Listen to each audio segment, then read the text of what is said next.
नमस्कार बच्चों, मैं बजरंग लाल भौतिक विज्ञान की इस कक्षा में आपका स्वागत करता हूं। बच्चों, हम पढ़ रहे हैं हमारी प्यारी बुक फिजिक्स और फिजिक्स का चैप्टर 9 जिसका नाम है किरण प्रकाशिकी एवं प्रकाशिक यंत्र। बच्चों, आज का टॉपिक हमारे लिए बिल्कुल ही आसान है क्योंकि इसका नाम है सरल सूक्ष्मदर्शी। नाम में भी लिखा हुआ है सरल। और हम हमारे ज्योमेट्री बॉक्स के अंदर एक इस प्रकार का लेंस देखते हैं और धूप में जाकर किसी कागज़ का जो पन्ना होता है ना, उस पर हम क्या करते हैं, सूर्य के प्रकाश को इस लेंस के द्वारा फोकसित करते हैं और हम देखते हैं कुछ समय पश्चात वो कागज़ जलने लगता है। ठीक है, तो ये जो लेंस होता है बच्चों, ये उत्तल लेंस से मिलकर बना होता है और उत्तल लेंस में एक स्टैंड लगा होता है। ठीक है, तो बच्चों आज के इस वीडियो में हम सरल सूक्ष्मदर्शी को विस्तार से जानेंगे और साथ में उनके गणितीय विधि से जो आवर्धन क्षमता के व्यंजक हैं उन्हें भी प्राप्त करेंगे।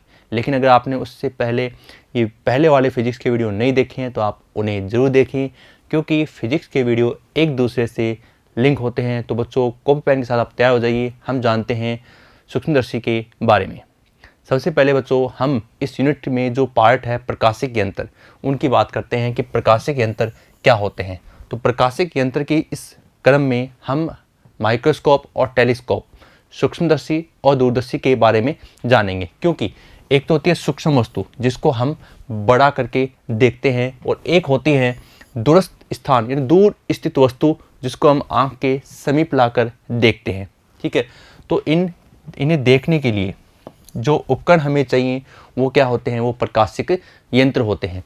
यानी वह उपकरण जिनके द्वारा सूक्ष्म या दूरस्थ, सूक्ष्म के लिए माइक्रोस्कोप अर्थात सूक्ष्मदर्शी और दूरस्थ के लिए टेलीस्कोप, ठीक है, स्थान पर स्थित वस्तुओं को स्पष्ट देखा जा सकता है, प्रकाशिक यंत्र ऑप्टिकल इंस्ट्रूमेंट कहलाते हैं। ठीक है बच्चों, चलो इसके बाद हम बात करते हैं दर्शन कोण की। दर्शन बड़े ज़रूरी हैं, यानी किसी भी वस्तु के जितना आप पास जाते हैं, जैसे मान लीजिए सामने मेरे एक ऑब्जेक्ट है, मैं उसके पास जा रहा हूँ, तो जैसे हम पास जाएंगे फिर हम उस ऑब्जेक्ट की हाइट हमारे लिए बढ़ती जाती है। मान लीजिए कोई बड़ी बिल्डिंग है, हम उस बिल्डिंग से दूर हैं तो हमें बिल्डिंग दूर से दिखाई दे रही है पूरी, लेकिन जैसे से हम उस बिल्डिंग के पास उसके एंट्रेंस गेट तक चले जाएंगे और फिर गेट पर जाकर हम देखेंगे बिल्डिंग के, तो ऊपर की ओर हमें देखना पड़ेगा, पूरा ऊपर की ओर। यानी हमारा लुक एंगल को हिंदी में कहते हैं दर्शन कोण, वो बढ़ गया। तो दर्शन कोण ये होता है जिस वस्तु को आप देख रहे हैं उस वस्तु के द्वारा आपके नेत्र से बनाया गया कोण दर्शन कोण कहलाता है। नेत्र द्वारा किसी वस्तु को छोटा या बड़ा दिखाई देना, सीधी सी बात है, हम बिल्डिंग से दूर थे तो हमें बिल्डिंग छोटी दिख रही थी, लेकिन जैसे हम डिस्टेंस को कम करके बिल्डिंग के पास आ गए तो हमने देखा कि बिल्डिंग तो बहुत बड़ी है, और ऊपर की ओर आंख करके देखते हैं भी हाँ, ये तो वास्तव में बहुत बड़ी है। तो छोटा या बड़ा दिखाई देना उस वस्तु के द्वारा नेत्र पर बनने वाले कोण अर्थात दर्शन कोण पर निर्भर करता है। अर्थात वस्तु के द्वारा नेत्र पर बनने वाले कोण को क्या कहते हैं, दर्शन कोण कहते हैं। दर्शन कोण के लिए ज़रूरी है कि हम पहले ये जानें कि आँख का निकट बिंदु और दूर बिंदु क्या होता है। किसी भी स्वस्थ आँख के लिए, स्वस्थ आँख जो रोगग्रस्त नहीं है, जिसमें किसी प्रकार का दृष्टि दोष नहीं होता है, तो किसी भी स्वस्थ नेत्र से अगर बात की जाए निकट बिंदु की, निकट मतलब जहाँ तक वस्तु को निकट की वस्तु स्पष्ट दिखाई देती है, वो होता है कैपिटल D बराबर 25 सेंटीमीटर, 25 सेंटीमीटर। और दूर दृष्टि बिंदु जहाँ तक व्यक्ति को वस्तु स्पष्ट दिखाई देती है वो होता है अनंत। ठीक है, तो हम यहाँ जब बात करते हैं लुक एंगल में, तो लुक एंगल में एक कोण होता है जिसको हम कहते हैं अल्फ़ा। ठीक है, तो अल्फ़ा होता है कि जो हमारी आँख होती है उस आँख से जिस वस्तु को हम देख रहे हैं उस वस्तु का 25 सेंटीमीटर की डिस्टेंस पर, यानी हम उसके पास चले जाएंगे और 25 सेंटीमीटर, या वस्तु अगर छोटी है तो उसको आँख के पास जाएंगे, लेकिन 25 सेंटीमीटर का बीच में गैप होगा और उस पर वो क्या एंगल वस्तु आँख से बना रही है उसे हम देखते हैं, और वो क्या होता है, इसमें दर्शन कोण होता है। ठीक बच्चों, और साथ में मैंने आपको बताया कि अगर आप बिल्डिंग से दूर हैं तो आपको छोटा, लेकिन जब बिल्डिंग के बिल्कुल पास आ गए तब देखते हैं भाई इसमें तो ऊपर सीढ़ियों से जाना ही पड़ेगा। ठीक है, तो यानी जब आप वस्तु को आँख के समीप लाने पर, ठीक है, या हम खुद आँख हमारी आँख उस वस्तु के पास जा रही है तो हमें आँख से जो बनने वाला दर्शन कोण है वो क्या होगा, अधिक दिखाई देगा और वस्तु भी क्या हो जाएगी बच्चों, बड़े आकार की दिखाई देगी, यानी पास चले जाओगे तब। ठीक है, तो ये हमारा क्या हो गया, उसके अंदर दर्शन कोण हो गया। अब हम पढ़ते हैं कि कोणीय आवर्धन यानी बड़ा करके देखने की क्षमता या आवर्धन क्षमता किसे कहते हैं। तो देखो बच्चों, किसी भी प्रकाशिक यंत्र, चाहे वो माइक्रोस्कोप है या टेलीस्कोप है, उसमें दर्शन कोण को बढ़ाने की क्षमता को, यानी जो वस्तु हमें दिख रही है उसे हम और बड़ा करके देखना चाहते हैं तो हमें उसके पास जाना पड़ता है। तो हम जिसकी सहायता से उसको जूम करते हैं, बड़ा करके देखते हैं, तो उसमें जो सिस्टम होता है वो सिस्टम क्या होता है, वो आवर्धन क्षमता का सिस्टम होता है, जिससे हम वस्तु को बड़ा करके देख सकते हैं।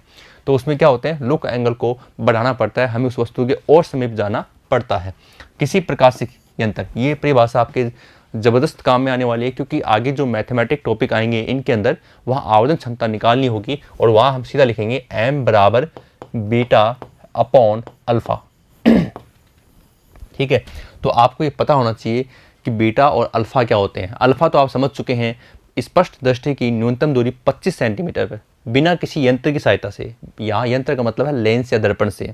ठीक है, हम उस ऑब्जेक्ट का 25 सेंटीमीटर की दूरी यानी कैपिटल डी डिस्टेंस पर हम देखेंगे कि बिंब द्वारा आंख से कितना कोण बन रहा है, वो तो हो गया अल्फ़ा।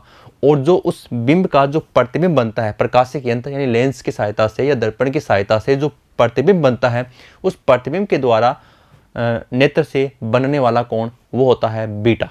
ठीक है, और दोनों ही क्या होते हैं, लुक एंगल होते हैं, एक प्रतिबिंब के द्वारा होता है और एक बिंब के द्वारा होता है। तो बात करते हैं किसी प्रकाशिक यंत्र से बनने वाले प्रतिबिंब या बने प्रतिबिंब द्वारा आंख पर बनने वाले कोण को बीटा, प्रतिबिंब के द्वारा। ठीक है, और बिना यंत्र के केवल आंख से देखने पर, बिना यंत्र के केवल आंख से देखने पर वस्तु द्वारा बने कोण अल्फा, इनका जो अनुपात है बच्चों वो क्या होता है, आवर्धन क्षमता के बराबर होता है। ठीक है, तो अब हम इसमें देखते हैं m बराबर क्या हो गया बच्चों, बीटा अपॉन अल्फा। बीटा प्रतिबिंब के द्वारा और अल्फा बिंब के द्वारा नेत्र से बनने वाले कोणों का अनुपात है। ठीक है, चलो हम इसमें आगे जानते हैं सूक्ष्मदर्शी। माइक्रोस्कोप, माइक्रो यानी सूक्ष्म, सूक्ष्म वस्तुओं को जो बड़ा करके दिखाता है वो होता है सूक्ष्मदर्शी। और हमारे कोर्स में सूक्ष्मदर्शी दो प्रकार के हैं, एक है सरल सूक्ष्मदर्शी जिसका अध्ययन हम इस वीडियो में करने वाले हैं, और संयुक्त सूक्ष्मदर्शी वो हम अगले वीडियो में पढ़ेंगे।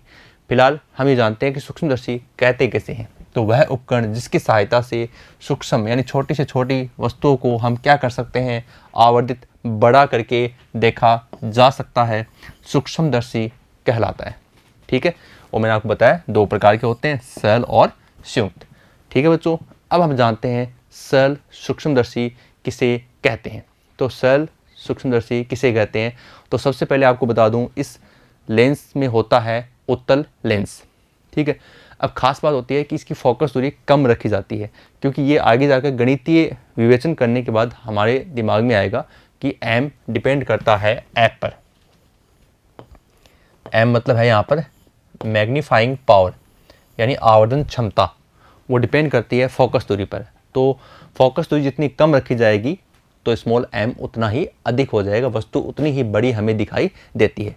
तो इसमें परिभाषा के अंदर आपको बताना है कि कम फोकस दूरी का एक जो उत्तल लेंस होता है, ठीक है, कम फोकस दूरी से बना उसमें उत्तल लेंस होता है, और वो उपकरण जिसमें वस्तु को कहाँ रखना होता है, जिसमें वस्तु को प्रकाश के अंदर और प्रकाश के अंदर का जो पहला फोकस है उसके बीच में रखना है। ठीक है, और जो उसका प्रतिबिंब बनेगा, जिसकी सहायता से बनेगा, वो तो हो गया सरल सूक्ष्मदर्शी, और जो प्रतिबिंब बनेगा उसकी बात हम चित्र में करते हैं। ठीक है बच्चों, तो अब हम इस चित्र को समझते हैं कि किस प्रकार से सरल सूक्ष्मदर्शी के द्वारा हम ये देखते हैं कि बिंब का प्रतिबिंब प्राप्त होता है। आप देखिए ध्यान से, यहाँ पर ए डेस बी डेस ये तो है प्रतिबिंब, और ये है ए बी, ये क्या है, बिंब है। ठीक है, अब आपको ये समझना है कि ए बी जो है वो प्रकाश के अंदर और फोकस, पहला जो फोकस है वहाँ पर, दूसरा फोकस भी होगा लेकिन हमें उसकी आवश्यकता नहीं है, हम जो वस्तु रख रहे हैं वो प्रथम मुख्य फोकस पर रख रहे हैं। ठीक है, तो F1 अब देखिए F1 और C के मध्य रख दिया। ठीक है, अब B से प्रकाश किरण देखो बच्चों जा रही है M की तरफ, M लेंस का एक बिंदु हो गया। अब सीधी सी बात है कि जो मुख्य अक्ष के समांतर जाती है वो किरण लेंस से अपवर्तन के पश्चात मुख्य फोकस से गुजरती है, ये यहाँ से मुख्य फोकस से गुजर जाएगी। ठीक है, और जो प्रकाश के अंदर से जाएगी वो बिना किसी विचलन के सीधी निकल जाती है। ठीक है, तो अब हम देखते हैं कि ये तो मिल नहीं रही, लेकिन ये मिलती हुई प्रतीत हो रही है। कहाँ पर? जब हम आँख की सहायता से देखते हैं तो हमें ये बी डैश पर मिलती हुई प्रतीत होती है, इसलिए इसकी यहाँ पर ए डैश बी डैश एक बड़ा प्रतिबिंब आपको प्राप्त हो जाता है। तो बच्चों इस प्रकार से आप देखिए इसमें यू और वी, क्योंकि आगे हम आवर्धन क्षमता का मान निकालेंगे, यू और वी भी इसमें महत्वपूर्ण है। यू है प्रकाश के अंदर क्या है यहाँ पर सी, और सी से ये है ए बी, तो सी से ए बी यानी ये वाली दूरी यू, और प्रतिबिंब बन रहा है ए डैश पर, तो ये हो गई वी। ठीक है, प्रकाश आएगा बाईं ओर से, और यू और वी दोनों के मान देखो इधर है ना, प्रकाश आएगा बाईं ओर से, तो दोनों अपोजिट हो गए। भाई यू की काउंटिंग कहाँ से होगी, वी की काउंटिंग कहाँ से होगी, लेंस के मध्य बिंदु से, तो काउंटिंग 0 1 2 3 4 इधर चलेगी, प्रकाश आएगा बाईं ओर से, दोनों अपोजिट हो गए। तो यू और वी दोनों चिन्ह परिपाटी साइन कंजर्वेशन के अकॉर्डिंग दोनों कैसे प्राप्त होंगे, आपको नेगेटिव प्राप्त होंगे। ठीक है, तो अब हम इसमें ये देखते हैं बच्चों कि किस प्रकार से सरल सूक्ष्मदर्शी है उसकी जो क्रियाविधि की बात करते हैं वो किस प्रकार से होती है। जो मैंने बोला है वही अपने को वापस सुनना है और लिखना है कि बीएम प्रकाश किरण है, दूसरी बीसी प्रकाश किरण है, दोनों अपवर्तन के नियमों का पालन करती हैं और बी डैश में हमें प्रतिबिंब दिखाई देता है। देखिए वस्तु ए बी, ओके, प्रकाश के अंदर सी और फोकस F1 क्लियर के मध्य रखी गई है। ओके, प्रथम आपतित प्रकाश किरण मैंने आपको बताया बी से M मुख्य अक्ष के समांतर, वो अपवर्तन के पश्चात फोकस F2 से, और द्वितीय प्रकाश किरण BC लेंस के प्रकाश के अंदर से अपवर्तित होती है, और आपको पता है वो बिना विचलन की सीधी निकल जाती है।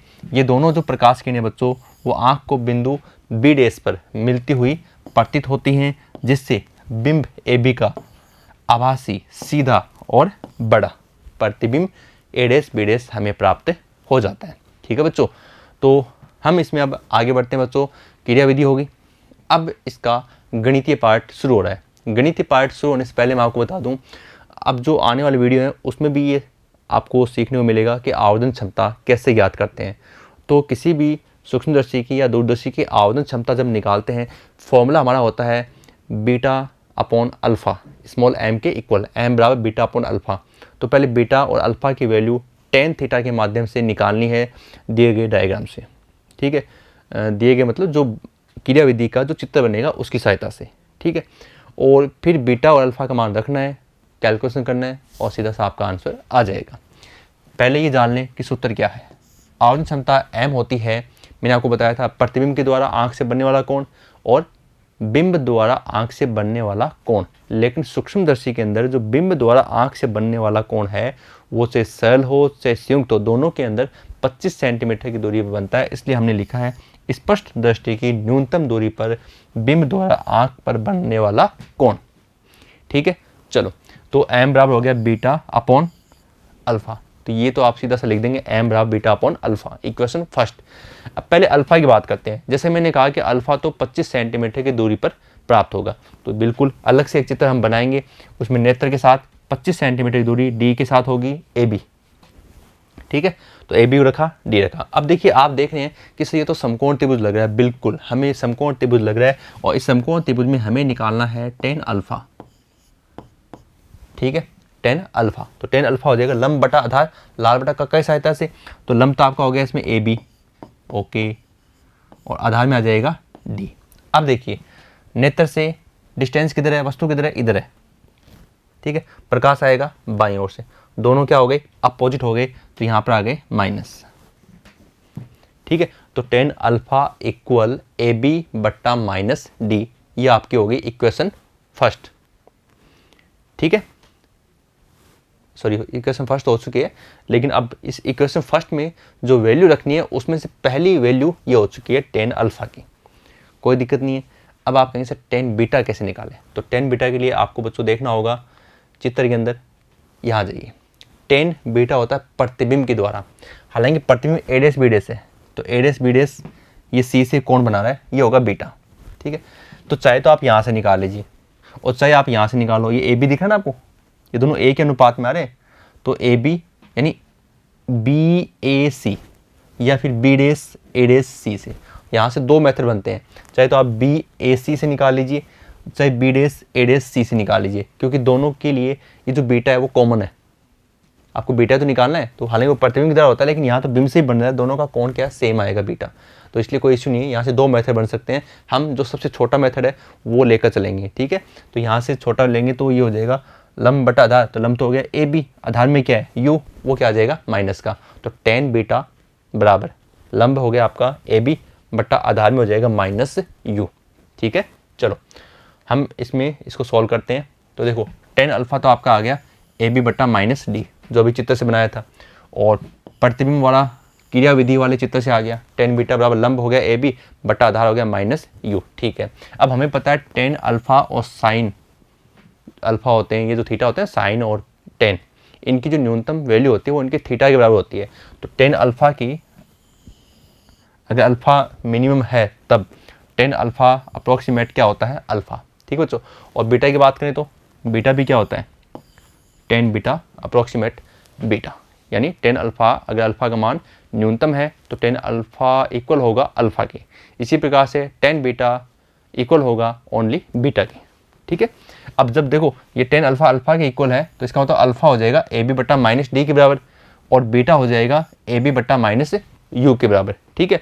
अब हम क्या करेंगे, हमारा जो इक्वेशन फर्स्ट है एम बराबर बीटा अपॉन अल्फा, उसमें दोनों का मान रख देंगे, बीटा का मान रख देंगे और अल्फा मान रख देंगे, और ए बी से ए बी की नमस्ते कर देंगे। दोबारा देखिए अल्फा का मान आ गया, ये बीटा का मान आ गया, ठीक है। फिर हमने समीकरण एक बीटा अपॉन अल्फा, तो बीटा का मान रख दिया ए बी बट्टा माइनस यू और अल्फा का ए बी बट्टा माइनस डी, ए बी से ए बी की नमस्ते, माइनस से माइनस की नमस्ते, डी सबसे नीचे है ये आ जाएगा ऊपर, और आपका फॉर्मूला बन जाएगा m बराबर डी बटा यू।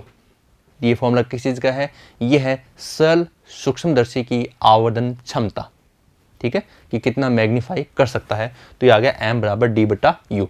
लेकिन अब हमें पता है कि इस फॉर्मूले में केवल दो ही कंडीशन बनेंगी, या तो आपकी इमेज बनेगी दूर दृष्टि बिंदु यानी अनंत पर, या फाइनल जो इमेज है वो बनेगी स्पर्श दृष्टि की न्यूनतम दूरी कैपिटल डी पर। तो अब हम इन दोनों ही सिचुएशन के अंदर आवर्धन क्षमता का क्या मान प्राप्त होगा उसको जानेंगे। चलो देखते हैं।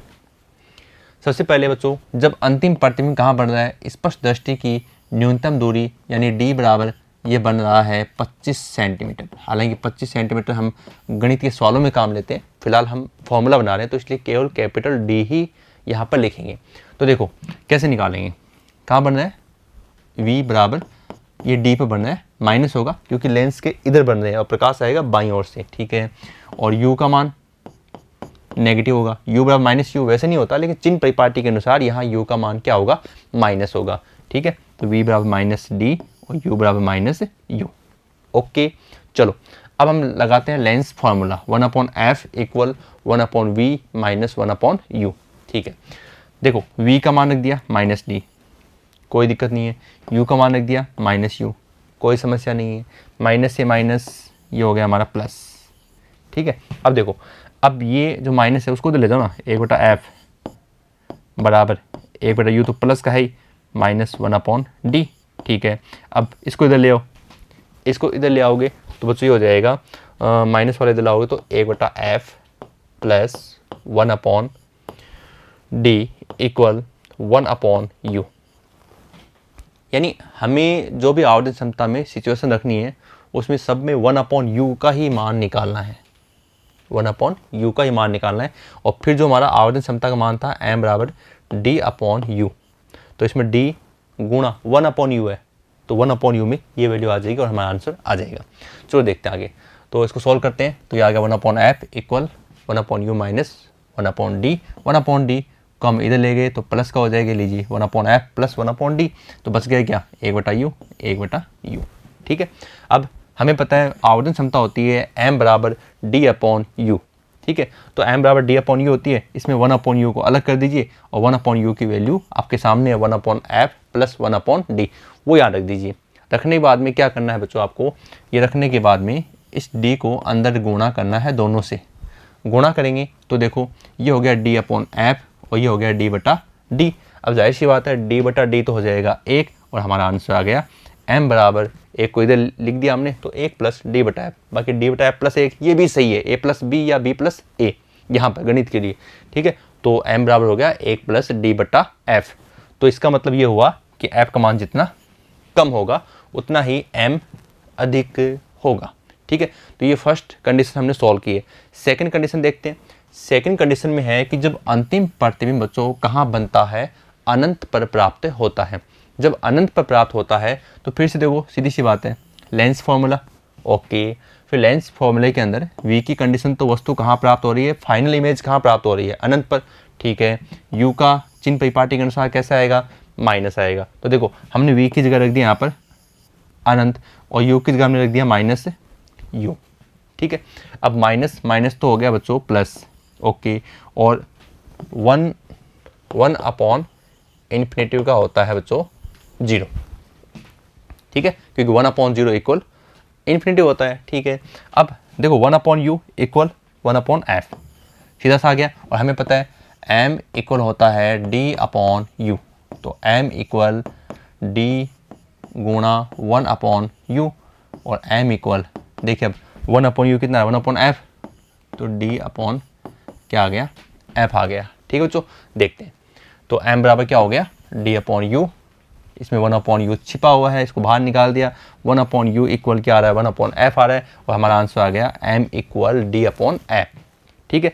अब देखो बच्चों हमें पता है d तो क्या है, कांस्टेंट है। कैसे, क्योंकि d की वैल्यू क्या होती है बच्चों, फिक्स होती है, 25 सेंटीमीटर होती है। लिखना चाहे तो हम लिख भी सकते हैं, ठीक है, लेकिन एज ए नियतांक ही यहाँ दिखाएंगे, और नियतांक है तो इसका मतलब m डिपेंड करेगा किस पर, 1 अपॉन एफ पर। और मैंने आपको ये जब इसकी डेफिनेशन बताई थी किसकी, सरल सूक्ष्मदर्शी की, तो आपको सबसे पहली लाइन यही बताई थी कि कम फोकस दूरी का उत्तल लेंस। तो कम फोकस दूरी होने से बच्चों देखो क्या हो जाएगा, जो आवेदन क्षमता है यानी बड़ा करके दिखाने की जो क्षमता है वो क्या होती है, उसमें वृद्धि हो जाती है। इसलिए m प्रोपोर्शनल 1 अपॉन एफ की, ठीक है बच्चों। ये आंख की क्या होती है, एक सामान्य श्रांत और तनावहीन स्थिति कहलाती है, और लेंस की फोकस दूरी को कम करके आवेदन क्षमता को बढ़ाया जा सकता है।